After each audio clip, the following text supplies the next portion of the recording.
Hallo Werkzeugfans, willkommen bei GoTools TV. Mein Name ist Sebastian und wenn du dich schon immer mal gefragt hast, ob du mit einer ganz normalen Kettensäge auch Stein schneiden kannst, dann bist du in diesem Video genau richtig. Denn wir werden heute Hohlkammer-Blockziegel, also diese schönen roten Steine, sägen, wir werden Porenbeton sägen, wir werden Kalksandstein sägen, wir werden Holz schneiden, wir werden ganzen Baumstamm schneiden und wir werden auch noch Gipskarton schneiden.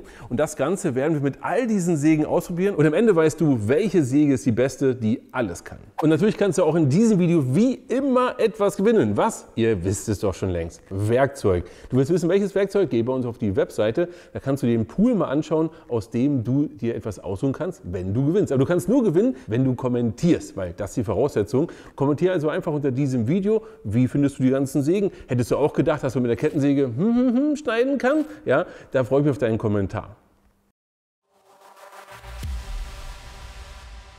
Falls du dich jetzt fragst, warum machen wir dieses Video oder was ist der Hintergrund eigentlich, wie kamen wir darauf, war wirklich, was für ein Dummfug kann man mit so einer Kettensäge eigentlich machen und wie schlimm ist es, wenn man damit Stein schneidet? Das schauen wir uns heute mal an und das haben wir ja wirklich getestet. Und dann hatten wir diese beiden Sägen in der Hand und haben gedacht, oh, damit kann man ja auch eine Menge interessante Sachen machen. Denn wir haben hier einen Spezialisten für Porenbeton. Aber kann man damit vielleicht auch Gipskarton oder Holz schneiden? Das haben wir einfach mal gedacht, wir probieren es aus. Genauso wie wir hier einen riesigen Fuchsschwanz im Grunde auch nur haben, der ja auch eine Spezialanwendung ist. Und wir wollten einfach sehen, ist es denn so, wir haben natürlich hier auch unsere Säbelsäge, ist es so, dass jeder dieser Sägen alles kann? Gibt es den einen Alleskönner oder ist es so, dass das eigentlich eine richtig doofe Idee ist? Aber lass uns erstmal schauen, welche Geräte haben wir eigentlich. Wir haben den GFZ 16-35AC, den GAC 250, den GSA 18V32 und den GKE 18V40. Lass uns die Geräte mal ganz kurz anschauen. Erst einmal, wir haben hier eine ganz normale handelsübliche Kettensäge, in dem Fall eine Akku-Kettensäge, 40er Blatt und ich muss sagen, damit mal Stein oder andere Materialien zu schneiden, ist schon wacker und ob das eine gute Idee ist, reden wir gleich drüber, aber hier ist eigentlich nichts Besonderes dran. Dann haben wir hier unsere Säbelsäge, eigentlich der Allrounder. Ja? Damit kannst du so viele verschiedene Materialien sägen. Hier auch die große, die 32er, mit einem speziellen Blatt. Da kommen wir aber auch noch mal gleich dazu. Und jetzt wird es halt etwas spannender, denn jetzt haben wir hier auch wieder eine Kettensäge. Ist das einfach nur eine Kettensäge? Nee, das ist eine Spezialkettensäge. Übrigens nochmal, das ist der GAC 250. Hier kein Gerät mit Akku, ganz normal mit Kabel, aber speziell dafür gedacht, um wirklich Steine zu schneiden. Also in dem Fall Porenbeton zu schneiden.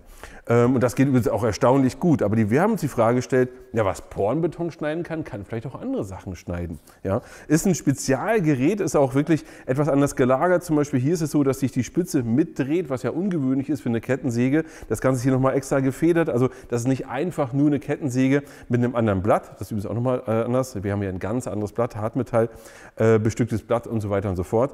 Sondern es ist wirklich ein Spezialgerät, was genau dafür gedacht ist. So, und jetzt kommen wir zu auch einem Spezialgerät, was aber ein bisschen, also gefühlt ein bisschen obskur ist, denn wir haben hier einen Elektrofuchsschwanz. Ja?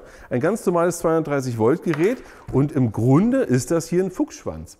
Weil so ähnlich wie eine Säbelsäge ist es so, dass wir hier eine entsprechende Bewegung haben und können hier alles Mögliche damit sägen. Wir können natürlich auch das Blatt wechseln und dementsprechend das Blatt anpassen an das Material, was wir gerade schneiden. Fangen wir jetzt endlich an mit dem Test und zwar Konstruktionsvollholz. In dem Fall nehmen wir nicht das, sondern wir nehmen einen kleinen Balken, 6 x 8 cm und sägen den einfach mal durch. Und was sehen wir?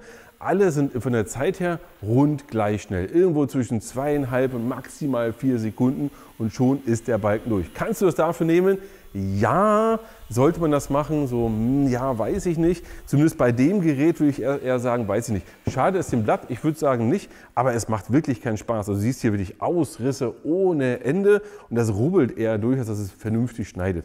Mit den anderen Geräten, die sind ja wirklich dafür da und die können das eigentlich erstaunlich gut. Wo wir schon bei Holz sind, machen wir mit einem Stamm weiter und das Ergebnis ist wirklich erstaunlich. Eine Kettensäge ist unser schlechtester Kandidat und zwar genau der hier.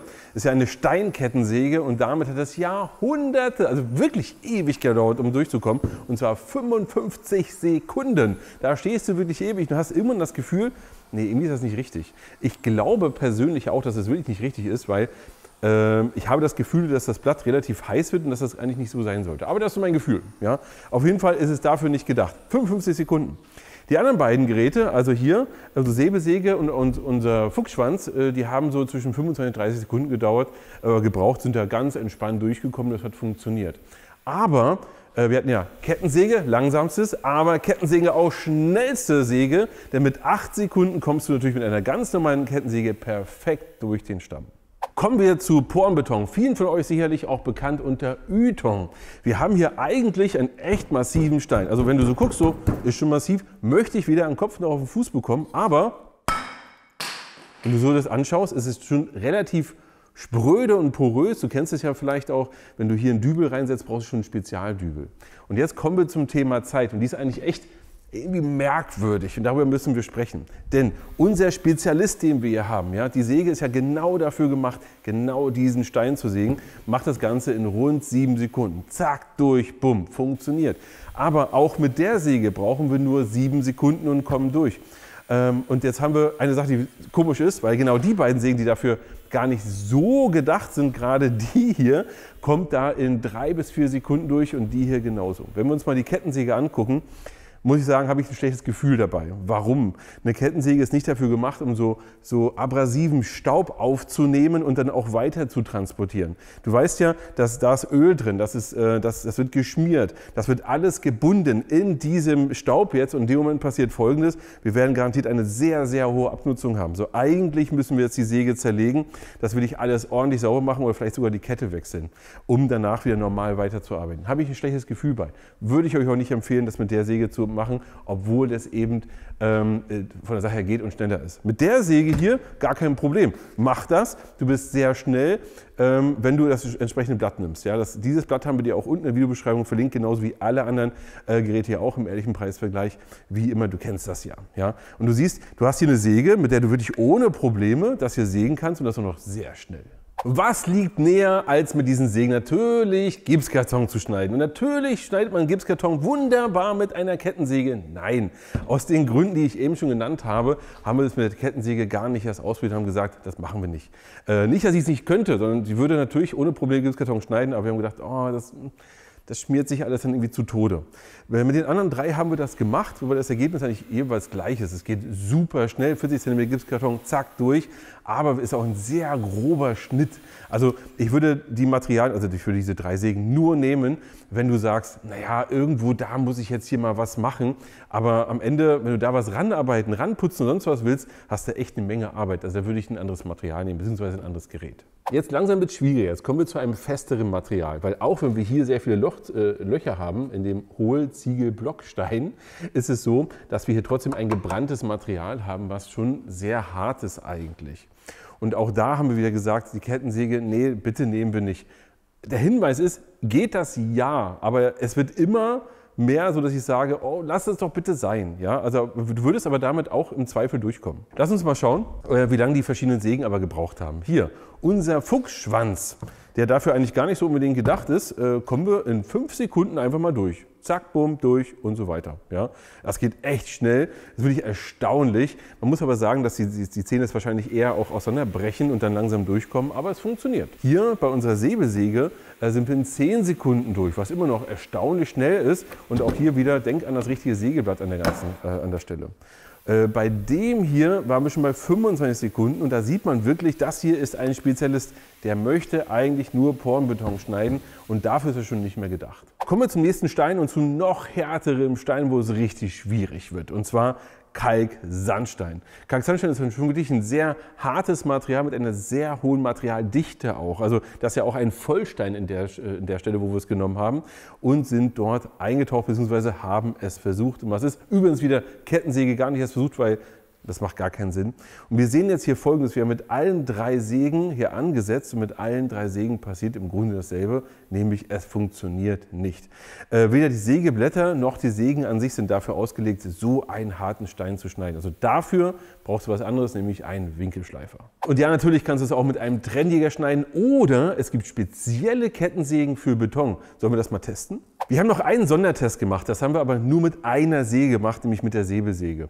Warum? Und zwar hier haben wir ein einen Fensterflügel genommen und haben den durchgeschnitten. Weil häufig ist es so, wenn du jetzt in der Renovierung bist, hast du zum Beispiel ein Haus, bestehendes Fenster und das muss irgendwie raus. Ja? Da gibt es 1000 Möglichkeiten, das rauszuzwirbeln. Aber am besten ist es wirklich mit einer Säbelsäge und einem speziellen Blatt. Und zwar das hier. Hier haben wir ein spezielles Blatt, was genau dafür gedacht ist, um sowas durchzutrennen. Denn wir haben in so einem Fensterflügel, aber das ist ja nicht Kunststoff, sondern da ist ein Metallkern drin. So, zack. Und den willst du irgendwie durchbekommen. Und dafür sind Säbelsägen absolut prädestiniert, weil es geht schnell, einfach und mit dem Blatt kannst du das 100 Mal wiederholen und es geht immer wunderbar. Ich bin super gespannt auf eure Kommentare und ich bin schon richtig gespannt auf eure Hasskommentare zum Thema "Der kann doch nicht mit einer Kettensäge Stein sägen". Halte ich aus, freue ich mich drauf, was ihr dazu sagt. Oder besser gesagt, habt ihr das schon mal gemacht? Würde mich auch super interessieren. Also kommentiert das bitte mal und denkt an das Gewinnspiel. Kommentieren lohnt sich. Lasst uns mal durch die einzelnen Geräte durchgehen. Erstmal unsere Kettensäge. Was kann sie? Holz. Was sollte sie sägen? Holz. Was sollte sie nicht sägen? Alles außer Holz. Ja, dafür ist sie da. Bitte macht das auch nicht. Wir haben gesehen, dass man es zur Not mal machen kann, aber das, was man hinterher machen muss, die Kette abmachen, schmieren, alles neu, schön hier, da und zweifels die Kette hin, lass das sein. Ja? Kommen wir zu unserer Säbelsäge und eigentlich, wenn man ehrlich ist und das nicht professionell den ganzen Tag und immer wieder macht, ist das hier unser Allrounder. Er kann einfach alles sägen. Deswegen, eine Säbelsäge ist total unterschätzt eigentlich, weil im Alltag sagt man, ja, brauche ich eigentlich nicht und hier und da, aber trotzdem kann man mit ihr fast alles machen. Du kannst hier diesen Stein schneiden, diesen Stein, du kannst Holz damit schneiden, du kannst auch Gipskarton, was gar keinen Sinn macht, schneiden oder. In der Renovierung kannst du wieder Sachen machen mit deinem Fenster und so weiter.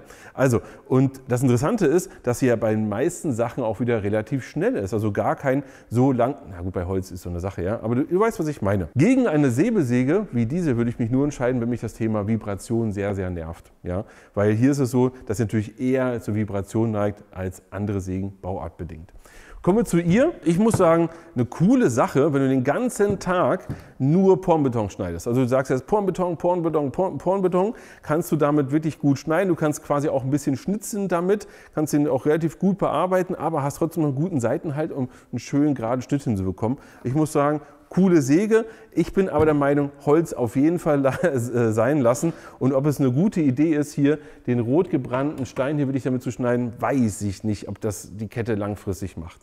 Hier bei unserem Fuchsschwanz sieht man, das ist schon wirklich gut einsetzbar für fast alle Materialien. Ja? Das heißt, er kann Holz ganz gut schneiden und man kann Stein ganz gut schneiden, beziehungsweise die zwei Steine, die gut funktionieren, weil wir eben auch hier das Blatt austauschen können das Spezialblatt, was wir brauchen für unsere Anwendung, einspannen und können es auch relativ schnell wechseln im Verhältnis und haben damit eben wiederum ein Gerät, mit dem wir eine ganze Menge machen können. Ich weiß, der Test heute war in Summe so ein bisschen quatschig, aber du hast ein Gefühl, mit welchem Gerät kannst du was machen, wo kannst du auch mal am Grenzbereich entlang schrabbeln und du weißt jetzt, eine Säbelsäge ist ehrlicherweise so langsam in unseren Köpfen nicht mehr zu ersetzen. Und erst recht, wenn man bedenkt, dass du mit einer Säbelsäge eben auch wirklich gut Dämmstoffe schneiden kannst, aber auch mit dem Fuchsschwanz. Ich freue mich auf deine Kommentare und so lange ran ans Werkzeug und bis zum nächsten Mal.